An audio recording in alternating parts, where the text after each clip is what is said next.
Greetings and welcome to The Thirsty Mage, the podcast grinding its way through some classic RPGs and childhood classics. Welcome to the podcast, I'm David Lloyd, and this episode we'll be sharing our impressions of a classic RPG in Suikoden 2, and also the recently released Tony Hawk game for the Switch 2. Here's the man protecting his knees by completing virtual ollies and kickflips. It's Casey Gibson. Hello. Yes, yeah, and eating the pavement plenty of times as well. Yeah, I've actually seen like YouTube videos of Tony Hawk now. He's like in his 50s, and he may not be able to do the 1080s like he did back in the day, but the man can still board. A 900, you should know, was good old Tony's trick. Yeah, well, actually, like I think he's like I think 51, right, or something around there. But he actually landed a 900 a couple years ago, still as like an old man, and I guess I guess it was essentially sort of like, hey, this is, it's either now or never. Like I'm not gonna get any younger. So, but yeah, he's still out there doing the thing. Yeah, he's not doing those crazy leaps and what he was doing back in the heyday. But yeah, no, the guy still loves to board, which is cool. Yeah, it reminds me of this is a little Easter egg for the wrestling fans out there. I was watching an interview with AJ Styles, and he's I think he's like 40, 46 or 47, something like that, like older, getting up there anyway. And he's known for doing like crazy acrobatics and stuff. And they asked him about this one move that he used to do as a young man that he doesn't do anymore, and if he would try it again. And he's like, no, there's no chance, no chance I'm doing that. He said it's his philosophy is use it or lose it. He goes, if I haven't done the move in a few years, it's just gone. Like I'm not going to try it again. He's like, I gotta stay in practice at my age. So yeah, I mean, he's still pretty nimble for a 40 almost 50-year-old out there. But yeah, it's pretty impressive. So. Especially wrestling too, man. Your body just takes a beating. Yeah. But that's crazy. It's crazy to like. I used to watch wrestling. The Attitude Era was when I was into wrestling back in the day. So like the Hell in a Cell McFoley Undertaker match, like amazing, right? But it's like crazy to even think like the punishment those guys take and to be, I mean, obviously I know they're hurting, I'm sure, every day, but like to still be able to be walking around and have your motor skills, you know what I mean, from the beating those guys used to take. Yeah. Well, I saw him in a recent interview of Mick Foley, and he even said like now that his hands are like numb and he hasn't wrestled in like years. Dude, he was a monster. Long Island guy. He just well, I remember watching he used to do like backyard videos before he was with WWE. He'd be like jumping off his roof into like flaming tables and stuff. Like he was it wasn't just wrestling, he was taking a beating. He was taking a beating as a kid too. So yeah, he's I've listened to a few of those like documentary style, I forget the actual production's name, but like they'll go back and talk to wrestlers about sort of their whole arc of their career and how it all started out. And I know he was like a stunt kind of guy, and it's just interesting even to go listen to like Stone Cold, and he'd be like, I was on the road and I had like $20 to my name, and I'd have to eat like just a microwaved potato for dinner because that's all I could afford, and it's like, whew, those guys grinded back then. Yeah. Well, that sounds like I heard John Cena talk about when he was in LA, and there was a pizza place where if you it was like X amount of money for whatever pizza, but if you ate the whole pizza, you got it for free. So he would just come in like every day and just down the pizza to the point where the owner goes, look, man, like if you just want a free slice, I'll give you a slice, but you put me out of business. So you can't keep eating big freaking pies. He stopped eating big pies and just got free slices from then on. So that's funny. Yeah, this is a great segue into plugging, before we get into the meat and potatoes of the podcast, plugging our Discord and Patreon. So we do have a wrestling talk channel in our Discord. That's the Thirsty Mage RPG podcast Discord. So yeah, we got plenty of channels with RPGs, but we also have one for wrestling talk. So it's mostly Daniel and I talking. MSRB gets in there sometimes too, but or MASB. He's Yeah, in your MA, I Discord too. believe. Yeah, MASB. Yeah, so we chat. Oh, we actually talked about sumo wrestling the other day too, so that was kind of fun. So yeah, so if you want to hop onto our Discord, we're there. But you could also join us on our Patreon, which is accessible through thethirstymage.com. For $1 a month, you can get some extra episodes every month. We're doing the normal Thirsty Mage podcast bi-weekly now, so you get the full episodes every other week.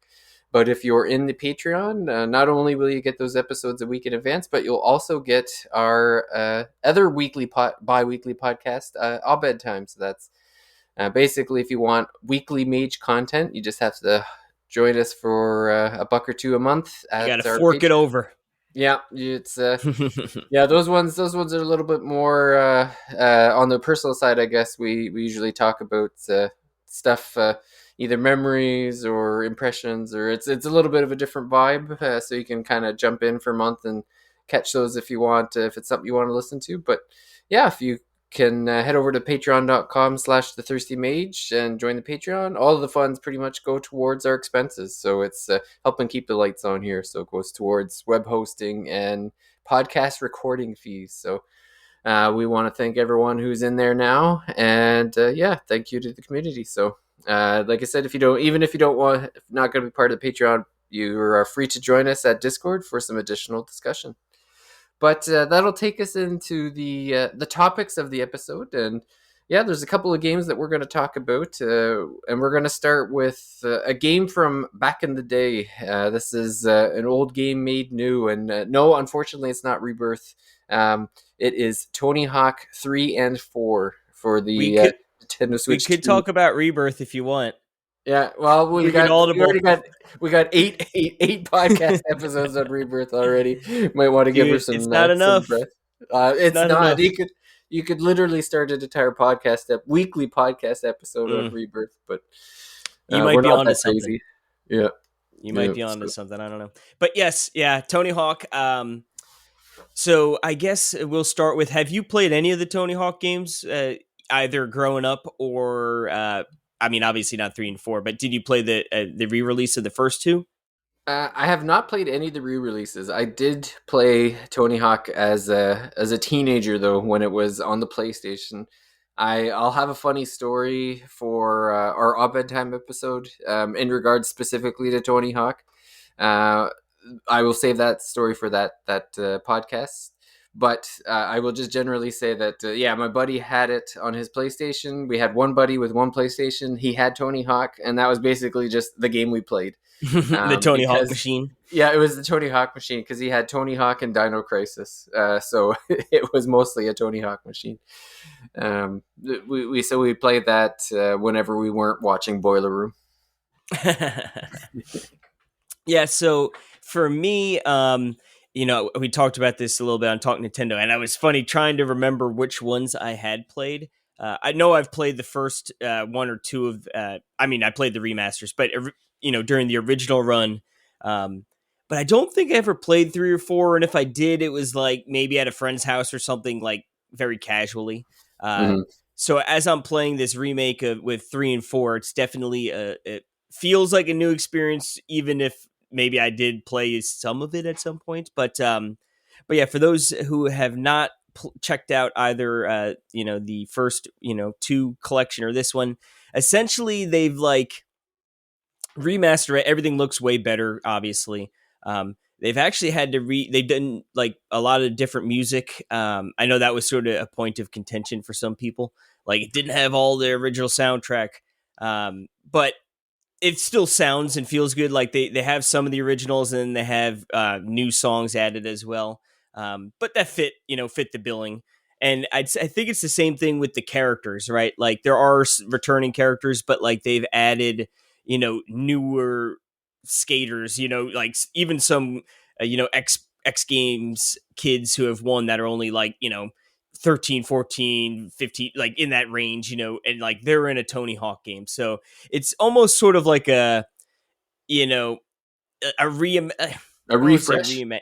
Yeah, refresh, update, like yeah, Yeah. updated roster and graphics. And I guess with 3 and 4, it's a little different too, because I guess in the originals, I don't think maybe it was 4 didn't have the time element to it. So for those who haven't played again Tony Hawk game, a big thing is it's like you go into an area and there's 2 minutes on the clock, and there are like 8 or 10 or whatever objectives you could do, and you want to complete them, and like essentially you're doing a lot of different mini runs, right? And each area has like score, you know, score marks to beat, but there are also like there's skate scattered around the map, and you got to find each letter to spell skate. There's like a hidden tape. Then there's like unique challenges to each area. So like one of the areas you're at like a harbor, and it'll be like grind the pier over there doing this move or something, or whatever it might be, and you need to unlock a certain amount to or you have to complete a certain amount of the objectives to unlock the next area, and then so on and so forth. And then with the remasters here, yeah, it's like you'll open up the menu and it lets you just sort of like, hey, do you want to pick from 3 or 4? And then it just pulls it up. So it's not like it boots like, oh, now I'm firing up Tony Hawk 3. It is one just collective unit, and you just get in and out pretty quick. You know, and then I guess I didn't realize they added some new levels altogether in at least 4. I don't know about 3. And I found this out after I actually played one of the levels, and Alex told me. He was like, yeah, the water park's new. And I was like, oh, I just played that one. That one was actually really fun. So it'll be interesting to see if they maybe either DLC or I was thinking, like, would they go to Tony Hawk Underground next? Like, would they re-release those games? Or now that they've sort of had the groundwork here, like, would they do like, hey, we're gonna just release a Tony Hawk Pro Skater 5? You know what I mean? And like just make a completely new game, because obviously they've got like the structure there. Like they could just make new parks. Yeah, they But must have an engine built at this point for these games. So yeah, that's what I was figuring. So it could just be, yeah, I don't know if they'll just continue down the re-releasing line. I know the first game or the first release of 1 and 2 did very well sales wise. So hopefully this one keeps at it. But yeah, I've been playing it a ton. What's really nice is that, well, what's not nice is that Chance has been having trouble falling asleep. Like essentially, you just need to stay in the room with him for like a little while, otherwise he he's switch cries. blocking you. Yeah. Well, actually, quite the opposite. Oh, really? It's it's like he doesn't even care that I'm on, like, because in the beginning I'd like lay down next to the crib on the floor, until he fell asleep, and it's like, I'd have an earpiece in maybe and like listening to something, but then I half the time I'd fall asleep. You know what I mean? So it's like, oh, this sucks. But now I just sit on the chair, I play the Switch, and he doesn't mind, and he'll go to bed. So it's actually been like, yeah, Tony Hawk time. Um, and it's great, right? Because 2 minute matches or 2 minute runs for the most part, you can get in and out real quick. So like when I do just have like a little bit of time, it's nice to jump in there, and it also leads to that, like, playing it for an hour, like, oh, let me just get a couple more of these objectives down, and then like there's even more you could go into, with specific tricks in different areas to unlock other things. So it definitely is like a pretty deep package, like if you really want to try and unlock everything, it seems like. But and there's a level creator, like you can create your own park. I haven't messed with that yet. um and then yeah, like just obviously like any any game these days, right? Tons of cosmetics. Like you could adjust all your clothes you're wearing, as well as your skateboard. The wheels, the trucks, the grip tape. Like they really let you go buck wild. Yeah. And I'm a sucker, not so much for like changing what my dude's wearing, but like changing the board and stuff, even though you really don't see it all that much. But yeah, I don't know. I always love those like graphics on skateboards. So I'm always messing around with changing that up. Have you unlocked the Doomslayer? Well, it's funny. So I requested a code for this game, and we didn't hear back from it. So I was like, all right, well, I'm still interested. I'm going to buy it. And the Doom Slayer one was like a deluxe edition thing, and essentially it was $20 more for the deluxe edition. Which, yeah, you got the Doom guy, you got one of the enemies, The like the Revenant. skeleton. Yeah, yeah, and Yeah. like, and then you got a bunch of like Doom related boards and stuff too. And then I think it gave you, it was either 3 or 4 days early access. So essentially, right, you're paying for early access. Um, Yeah. and I even thought, I was like, you know what, like I like Doom, but like I'm never gonna ride around with the Doom character. Like it's not gonna happen. So it's like I really don't care about that. Um, but so it was really like, do we want to pay $20 more to play a couple days early? And I withheld. But then we ended up getting codes. So I was like, oh, son of a gun. Like I paid for this already. I hadn't played the game yet. We got the code the night before.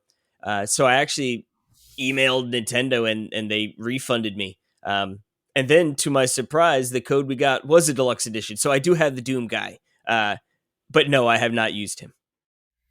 He is Yeah. sitting there to be used. Yeah, it'd be funny because like the Doom guy is like this fully armored thing, so it'd be funny to see him No on the pain. skateboard. Yeah, that's right. Crash all he wants. He's Uh, actually the safest skateboarder of all time. yeah. I also noticed that the soundtrack apparently is on Spotify, the official soundtrack. So that's kind of funny. Just looking at all That is funny. the game or the stuff there. Um, it's even the explicit versions of the songs too, which is interesting. I guess, Um, yeah. but I guess maybe I'm trying to think. Like, I guess I've heard like, I don't know. I guess I haven't heard any cursing, but I guess I really haven't been listening to it. Maybe it's yeah, one of those ones not where they focusing on let it, like a sort of thing. couple of like craps, but the the more explicit word for it. Yeah.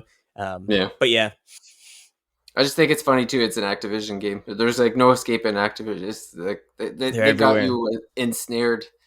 It's They're like gonna that fire battle you net. from your job whether you work for them or not. Yeah. It's like Casey's that battle net is watching you 24/7. but but yeah, I tell you what, man, I've been having a blast. It's just, I think, like, for anyone that is maybe on, if you liked Tony Hawk in the past, I think you will like this. It's one of those, it looks so much better. It's one of those, like, it looks how you remembered it. And Yeah. like, until you go back and you're like, oh my god, what was I playing? Um, Yeah. but yeah, no, I think, like, to me, right, Donkey Kong comes out in a couple hours at this point, but I was going to shift probably my main focus over to DK. But this was a perfect like week before game to really sink my teeth into, and I still think, especially being a digital game, right, that it'll be something that will be fun to fire up here and there in between games. Like, I don't think I'll be putting this down for period, for good kind of thing. It'll something that sort of finds its way into the mix here and there. Now, I was gonna say it seems like one of those games too, where it's because just like the way it's set up, where you can just kind of go in for like 5-10 minute sessions. It's like you could even play it with an RPG, where you're like, you go for an Yeah, it's hour a or great two in an complimentary RPG, game. and then yeah, and then you're like, oh, okay, I'm probably as far as I'm going to get with this game, but maybe I'll just throw in 5 or 10 minutes into Tony, a little palate cleanser before you have to go to bed or something. Smash my Um, head into the concrete a few times before bed. yes, get the blood pumping, right? Especially if it's in like a text heavy game or something too, where it's like maybe things are a little bit slower. Yeah, you just get a little excitement going. I Yeah, find yeah. that with like sometimes I'll play like an old NES like running gun or something. Like I'll just be like, I'll just play a quick 20 minutes of Contra or something. Just to get the fingers moving again. Yeah, it's something like that's like wow, I'm blanking on the name for a second. Vampire Survivors, or um Yeah, like a quick little roguelike or roguelite game like that, or it's perfect. And yeah, I guess any arcade game really that keeps you sort of moving fast, right? And yeah, especially Tony Hawk is definitely a fast paced game for sure. yeah. Well, what's definitely not a fast paced game is Suikoden 2. So that's my new obsession now. It was funny. A couple weeks ago, I kind of finished up a bunch of games at once. There was like the I think it was the last episode I was talking about Suikoden 1 and the frog for whom the bell tolls. I ended up finishing both at pretty much the same time. And then I was like, okay, I'm not exactly sure what I'm going to get into yet. So I ended up plowing through Super Mario 64 in the Ooh, meantime. Yeah, it was funny. I was thinking like, oh, I'll get the all 120 stars. So I got to about 80 something, and I was like, no, I'm just gonna be Bowser and put a sock. I yeah, forgot how much work is involved because uh, I was kind of diligently getting 6 stars in every single one. So I think I got up to like the 13th world. I think it was like Wet Dry World, and I was like, I had finished the second one, and then something for some reason it struck me that it's like, oh, you have to get 100 stars in every. I think I might have accidentally got 100 stars on in one of the worlds, and you then got mean a coins? star or coins. Yeah, I got 100 coins in one world, and then got a star, and then I'm like, oh my god, I gotta get 100 coins in every level. I Yeah. forget it. I'm gonna just go beat Bowser now. Yeah, that's one of those I remember. It's funny. I played Mario 64 obviously on N64. I never owned it. So I only just, randomly played at friends' house here and there. So I didn't actually fully play it until it came out on the DS where I Oh got yeah, I 120 started. I remember everything. And as then my Luigi. neighbors yeah, and then my neighbor's friend, my sister, her friend, which was my neighbor, erased my or saved over my file by accident. I remember being Oh, annoyed, like I was angry at the time, but cardinal like in sin. hindsight, it's like whatever. I mean, I beat the game. I wasn't going to go back to play it, Yeah. but yeah, good Well, times. that's Yeah, like we ain't got patience for all of that these days. yeah, well, that's like GoldenEye, where I got 007 on one of the files, and so I just copied it to all 4 slots in case somebody would messed it up. And I'm like, there are no more saves on GoldenEye. they're all 100% now because I'm not gonna Boom. lose, not Yeah, gonna never lose. again. And yeah, like there's like additional things that get opened up when you 100% that game. So I'm like, yeah, not. I've been down this path once. I've been through this rodeo. It's not going to happen to me. Um, so yeah, Super Mario was a nice little break after a big RPG, and then I kind of hemmed and hawed about what I was going to play, and I was so excited about Suikoden, so I was like, yeah, I'll just get in right into two then, because one of the things with Suikoden 1 is that you can transfer your save to Suikoden 2, and there's some carryover. It's not like it is like a sequel, so there's characters that are in the first game that show up in the second game. It's not like a one for one. Like it's not Mhm. all of them. I guess it's maybe like 20-30% of them. I think something like that. But from what I gather, it's pretty much a very similar story. Like the way Suikoden 2 is started up is me and a buddy, we are soldiers in kind of like a youth brigade, I guess. Like you're playing as like teenagers or late teenagers, that sort of thing, like 16 to 18, something like that. And so we're at camp, and we're supposed to be going home the next morning, and then the camp gets ambushed, and we're told it's the city state that they've been at war with the country that they're from, and they're told to run for it or whatever. So the two friends, me and Jowy, I guess his name is Joe. It's Jowy. We make for a cliff, but apparently we go the wrong way, and we learn that it's not the city state that we've been at war with that's attacking us. It's our own captain, because they're trying to do this like false flag thing where they kill the kids at this brigade, and then they're going to blame this other city state for killing So them they so can that they can. invade kind of thing. Yeah, so the kids learn that, but they manage to get away, and they jump off a cliff and end up in a river, and some of the characters from the first game end up finding them. Some of the main characters or whatever from the first game find them, and bring them back to health or whatever. And but then they, as they're finding more friends, this the country that they're from is attacking like some of the small villages that are around where they live now, and they attack the fort that the Suikoden one characters are at, and so at this point now I'm a few hours in, and they've basically like ransacked all of the places outside of like the main city, and so I'm like I've escaped to the city state that they're going to eventually invade apparently, but I guess it's my goal to start looking for the 108 stars of destiny, the 108 characters. I think Mm, I've got about 14 of them or so recruited so far, and got a I ways got to go. I got a ways to go. So I have a good probably the first game took me almost 20 hours on the button, so we'll see how long this one takes. But one of the things I'm excited about is I've heard so like a lot of great things about Suikoden too. Like I always hear it's the best Suikoden. Like that's one of the most consistent things. And then the other thing that I always hear is whenever people talk about like, oh, who's the greatest RPG villain, Luca Blight has always been like is always there. Like you usually hear like Kafka and Sephiroth and Luca Blight, and I'm like, I don't know who this guy is. Who's this jabroni? Yeah, like and how do you think he compares to Sephiroth? That's just baloney. Like there's no way. I've always dismissed Luca Blight as a villain. Now having never experienced it, it's one of those things where it's like, well, now we're gonna see what happens. So I can say that I've already run into Luca Blight, and he's a maniac. He's fitting the Like, billing. oh, he's already living up to his hype, and I've only met him a couple times. So he was kind of briefly in that initial sequence where my brigade gets ambushed.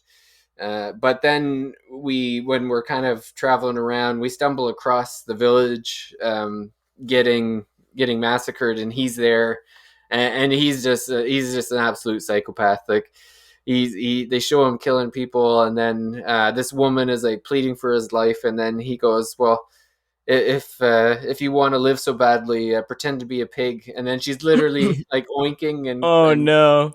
walking around or whatever, and she's like, okay, like, can I go? And he chops her head off. Like Oh, it's like, good lord. yeah, it's like it's wild. Like So he's in the Kefka kind of territory. yeah, yeah, he's definitely. So what I would say with Kefka is when you first meet Kefka, he's kind of like a goof because he's like a jester at the beginning, right, He and kind of goofy. let on how crazy. Yeah, like Kefka feels like one of those ones where he's like you could see that he's kind of crazy, but he starts off a bit goofy and gets worse as the game goes on. Whereas this guy's already kind of at 11 at the beginning. He came out the bat swinging, Yeah, yeah. yeah. So I'm not sure. Like I don't know where this guy goes from here. Like I'm not sure how like torturing villagers like it gets any worse than that. We'll see, I guess. But I ran into him again later on when the Suikoden and One folks were helping us out. We managed to get away from him, so we're okay so far. But basically, what we know of him is that he has some kind of inhuman power that nobody quite knows how he has it. But yeah, he's definitely off his rocker. So yeah, it's a pretty interesting experience. The battle system is pretty neat. It's kind of very similar to Chrono Trigger in a sense because it's continuing the exact same battle system from Suikoden One, where you've got 6 party members. You've got characters in the 3 characters in the front row, 3 in the back, and they basically have like short, medium, and long reach. So if you have someone who has short reach, they have to be in the first row to be able to attack. Otherwise, they can only defend. And then medium and long. So long has to be in the back, and then medium can be either one. So you kind of have to mix and match your formation depending on whoever's in your party at any given time. And some characters can do unite moves with other characters. So like one of so the 2 people you start the game off with, like your named character Ranjawi, they can do a unite attack where they basically hit every enemy on the screen, they kind of like circle around the enemies and kind of smack them all once, so you get an initial attack. The name character, like the main protagonist, his sister is one of the party members that you can recruit, and you do it's called Family Unite, where the two of you attack one enemy for like Just a really bit. hard. Yeah, but the animation is hilarious because so the two of them like move towards the enemy that you choose, and they're both like I think my character has like it's what are they called? They're like they're almost like the police, like the batons that they use. The fuzz. Oh, Yeah, I'm trying to yeah, think what batons. Yeah, those so like the Lloyd Manning's Tongas. I can't remember what they're called. So he has those, and then I think his sister. I think she had a bow or something. But basically, the two of you are like smacking the enemy like multiple times. But then she starts eating lunch while you're still attacking. It's like she just sits down and starts having a picnic, and then she starts reading a book, and then you note it. Then your character notices what she's doing, and you slap her on the head, and she like gets finishes startled up. and then finishes up. But it's funny because she recovers some health because of the picnic part, and then Oh, the that's enemy funny. takes it. Yeah, so it's like some of these, Beneficial, yeah, and yeah, funny. some of these are hilarious. Yeah, so yeah, Now, there's a few is it different ones. only like so? It sounds right. Dual tech, double tech, whatever. Like the two. Is it only ever unite with just two people? No, it's so I don't know which ones in Suikoden 2, but I remember in Suikoden 1 there was actually a unite with four people. Oh, So, dang. Okay. yeah, so there was at one point there's there's blacksmiths in the game in Suikoden 1 that you can hire and or recruit, and each one is like is a stronger blacksmith. So like the first one that you find, he can uh, sharpen your weapons up to level 5, and then the next one can go to like level 12, and then the next one can go to level 15, I think, or something like that. And then there's like one final guy who does like brings it up to max level, but you have to have those three blacksmiths in your party to recruit this fourth guy, because he was actually their teacher. Like the fourth guy was the teacher of the three of them. And if you have all four of them in your party, they do like this blacksmith unite where all four of them will attack attack the like I think it's only one person that like you pick one enemy, and That poor basically son like of a gun. yeah, they literally get into a line, and then like the first guy hits him with a hammer, and the second guy like attacks with something, and they just keep like taking turns. So it's this hilarious animation. That's awesome. Um, yeah, but then they also have like the characters also have ruins, or for the Final Fantasy fans, it's almost like a materia, I guess, where you can assign like you get like a fire ruin, and then you can assign that to a character, and then that gives them certain moves that they have a limited number of use until you go to an inn and rest. So like I just gave my character's sister the fire ruin, so she can do like it's three flame arrows, and then there's like a fire wall.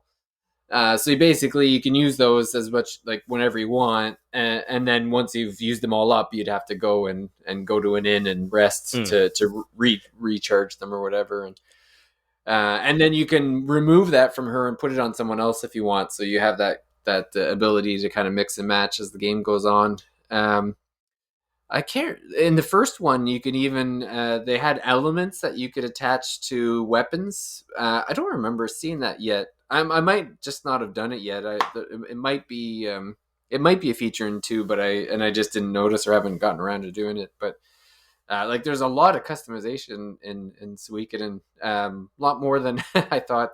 But there's also been like a few additions which have been nice. Like one of my beefs from the first Suikoden was that uh, the items. So each person can hold so many items. I think it was like 12 items or something.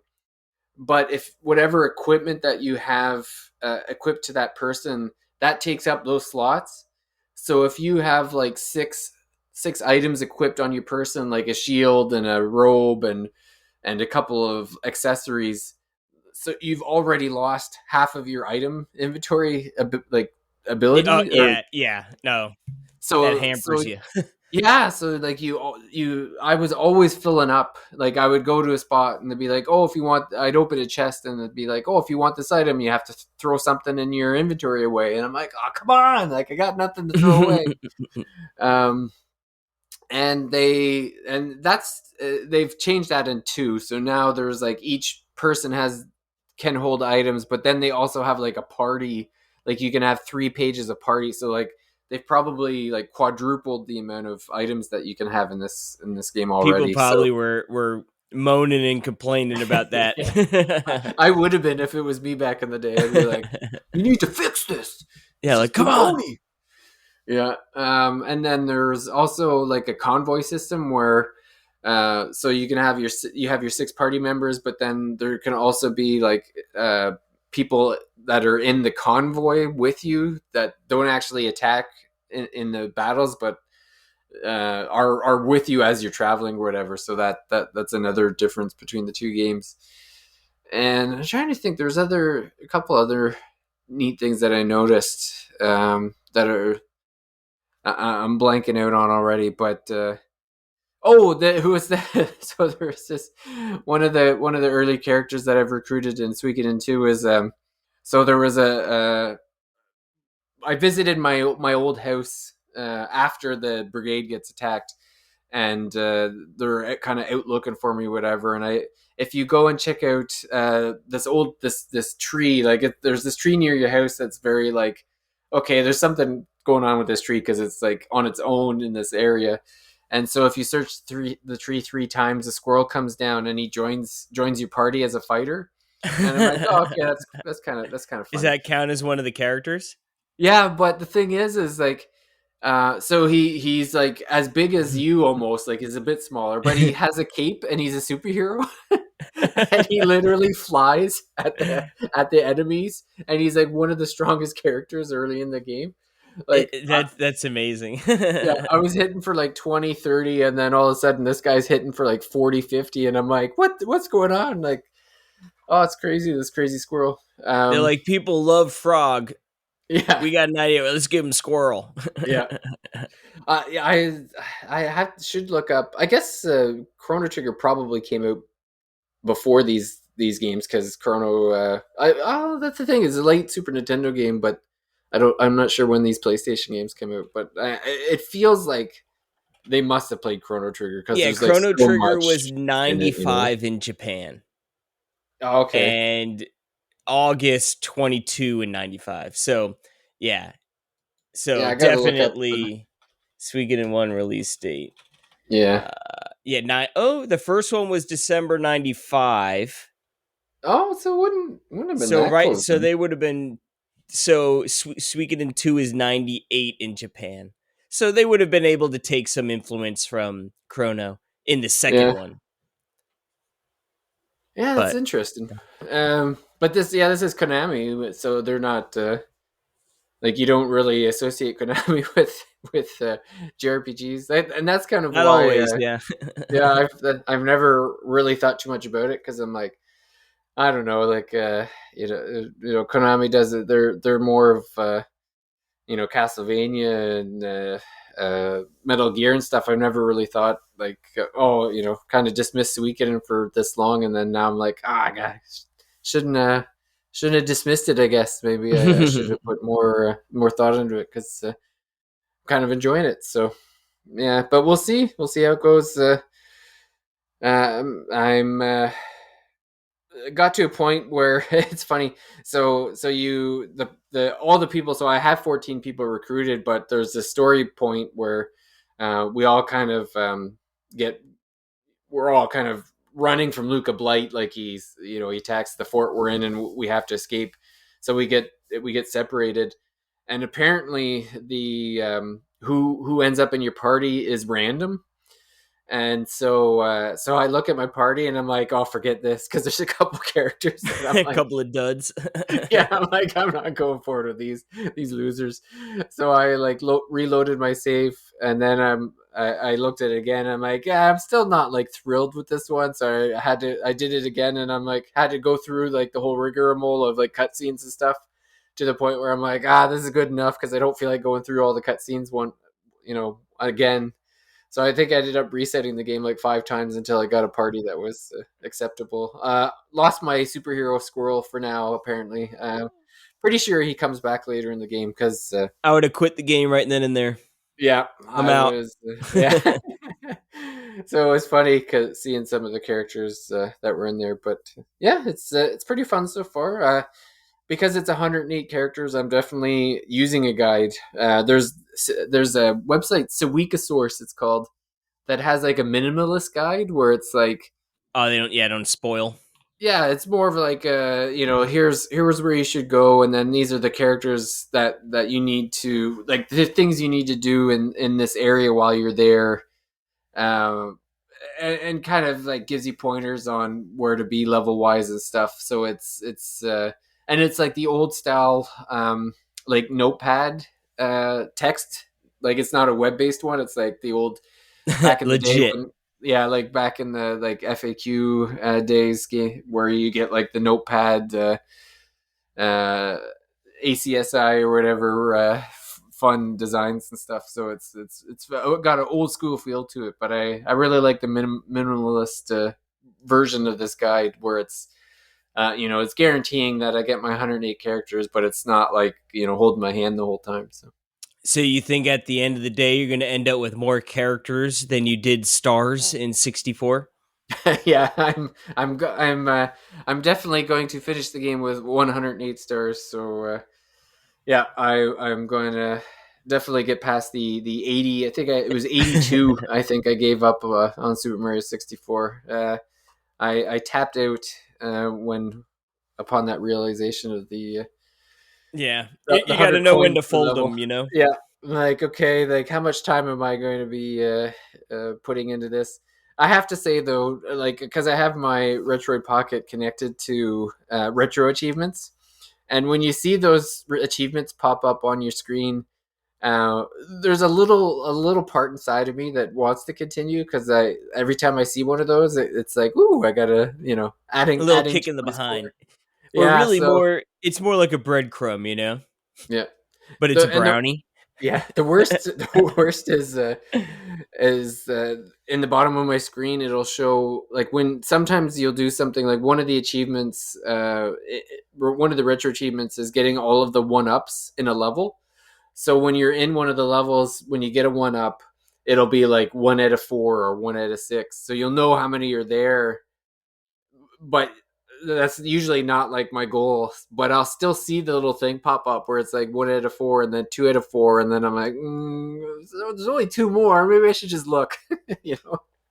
So so there's like you go Gets you in with, going. yeah, you go in with one thought in mind, and then all of a sudden you're like, well, I'll just go on this tangent for a minute to to satisfy my achievements mind that needs the gratification of the you've got some points. Yeah. I do miss that a little bit on the Switch, you know. Not that I'm a big achievement guy, but like in like Tony Hawk, I did 1 and 2 on PS5, you know, and you just get random achievements here and there, you know, versus never on the old Switch Arena. Yeah. Well, the thing with the achievements on like PlayStation and Xbox and stuff is I feel like a lot of the times you'll look at what the achievements are, and then you'll be like, there's no way that I'm ever going to get a couple of these. So like, Yeah, I'm just gonna what's give the up point? early. You know? Yeah. So yeah, and then the other thing with those two is that uh, there's not as many people in retro achievements as there are on like the PlayStation Network, and the retro achievements actually like put ranks you where you are based on your points. So like, so for me, there I'll just bring it up while I'm here, pat myself on the back. So there's 124,688,000 people registered. Like not a ton, like it's small enough. But I've Yeah. registered enough points to be 4,080 ranked 4,087. So I'm in the top 3.25% of. Booyah. Yeah, so you see that and you're like, you know what? Maybe Didn't realize I was on a podcast with a celebrity. yeah. Sheesh. Every time there's a point, it feels important. Whereas when I'm like on the PlayStation, I'll be ranked like 25,362 or I'm something just like. another fish in the sea. Yeah, I'm never getting up this ladder, especially That have to work a friggin' job. But yeah, yeah. So yeah, that's what I'm up to, and still plugging away at Cyberpunk. I know you finished up chipping away. the main one. Did you do the DLC? I did like half of it, Yeah, and then yeah, I've sort of cooled off on. Not that I didn't enjoy it, but just I don't know, man. DLC. I feel like I almost wish I did the knowing how the DLC structured now and how it all worked out. I wish I did that almost before I went and finished the game itself. But yeah. yeah, it was good, but I don't know. I was ready to play something else, and then yeah, then Tony Hawk came out, so I've just been more messing around with that. But I might go back and finish it at some point. But yeah, Yeah, see how she goes. we'll have to maybe next episode. We'll have to do the our spoiler cast of Cyberpunk. I'm finally getting some work done there. I can't remember. I gotta have at least 20 hours to do it, if not more. But I've been so focused on, like, I'll look at the map and I'll be like, okay, well, I'm in like this part of town, and I could go do the main course, or I could just like get rid of all these markers on here by doing the mini quests or whatever. So Yeah, uh, it's yeah, tempting. yeah. There was the one time where I was like, oh, I'm gonna walk around and get all the tarot graffiti. Yep. So I got a bunch of those. I still got like three left to do. And then I think the other thing that piqued my curiosity was a lot of those side quests are like Johnny related, and I know there's a thing at the end of the game where depending on your like the ending can differ depending on your relationship with Johnny. Mm. Um, so I've been kind of like cognizant of that, but uh, Johnny Silverhand is like kind of psychotic in the game, so there's a lot of times where I'm like, I'll make a You're a choice, crazy and he's man. like, Yeah. yeah, and he's like, what a wuss! Why would you choose? Why would you do that? And I'm like, oh, well, settle down, buddy. Like, you know, there was one specific side quest that I ended up redoing because I kind of wanted to boost my relationship with Johnny. Where so there's this monk that's kind of on the side of the road, and he looks like really messed up, and you're like, hey buddy, what's the problem? And he's like, oh, the I think it was Maelstrom experimented on him, like he because the monks in the game are supposed to not have any cybernetics, and this guy was like just jacked with like all the cyber stuff. And he's like, oh, I didn't want it, but they experimented on me, and like my life is hell now, and they still got my brother though, and I'm like, oh, okay, I'll go save him, whatever. So, and then the monk was like, well, whatever you do, just don't kill anybody, like that's against our thing. And I'm like, yeah, okay. Shut up. So yeah, so I find the building he's in or whatever, and I'm like, all right, I'll do what the first time I went through, I was like, okay, I won't kill anybody, I will just like knock them out. So I knocked a few guys out, but I guess I must have accidentally killed somebody, because when I released the monk, he said, thank you for helping me, but my life isn't worth killing someone else over or whatever. And I'm like, oh, I must have killed somebody. I don't remember doing that. And I'm like, oh, whatever. I'll just load my save, do it again. And so then I actually did it and actually saved everybody this time. And the monk was like really happy. He's like, oh, I'm so glad you saved me, and I'm glad nobody had to die. And then Johnny pops up and he goes, you effing wuss. And I'm like, oh, come on, Johnny. Like, and he just laid into me he's like, all this great stuff around here, and you come in, like, and he's like He's like, cursing you and had to swearing at, restart it. yeah, he was cursing and swearing at me. So I'm like, all right, for sakes. Like, so I restarted it again and just butchered everybody. And, and then Oh my goodness. the monk was mad at me. But Johnny came in after. He's like, I'm proud of you, man. And I'm like, okay, I He's guess like, I that's did the right exactly way. how I would have handled it. Yeah, yeah. He's there's sometimes Johnny comes out with some stuff, and I'm like, man, like, and I could just imagine like Keanu reading these lines, and because he's like the opposite of Johnny Silverhand, which he's such like very like A good chill, person. chill, good person, and he's like, "Oh, I wouldn't have pissed on that jerk if I had it." Like, and I'm like, "Oh my god, Johnny, like you're crazy." Like, I like to I play games with a little bit of a psychotic tinge to it, but like you're even a step too far for me. Good old Johnny. Yeah, What a performance. yeah. I still like, man, like Keanu's a legend. I tell you, like Yeah. it's He's the amazing they goat, got him for dude. that. And it's amazing, like you said, all these I feel like all these celebrities, like eventually something comes out and they're like, actually, he was a horrible human being this whole time, you know. But it's like Yeah. not with Keanu, right? You just feel like he's the guy. He's golden. I laughed at so with Claire Obscura, everybody's talking about how like Charlie Cox, oh, he's amazing, and then they interviewed him, and he's like, yeah, I don't know what game I did voice acting for, but it only took me like 4 hours, so it was great.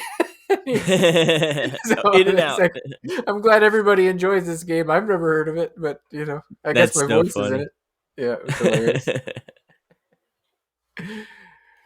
Yeah, well, I guess we'll wrap up this week's episode for this one. I know, like we just mentioned, we'll probably do a Cyberpunk spoiler cast soon, and then I know it's been you and I for a couple months now, I think, for the most part. But I see that Paige and Jordan perhaps may be working on a Ruin Mm? Factory spoiler cast, so they Ooh might wee. be to make an appearance, long awaited appearance back on the Mage in the next few weeks. We'll see what happens.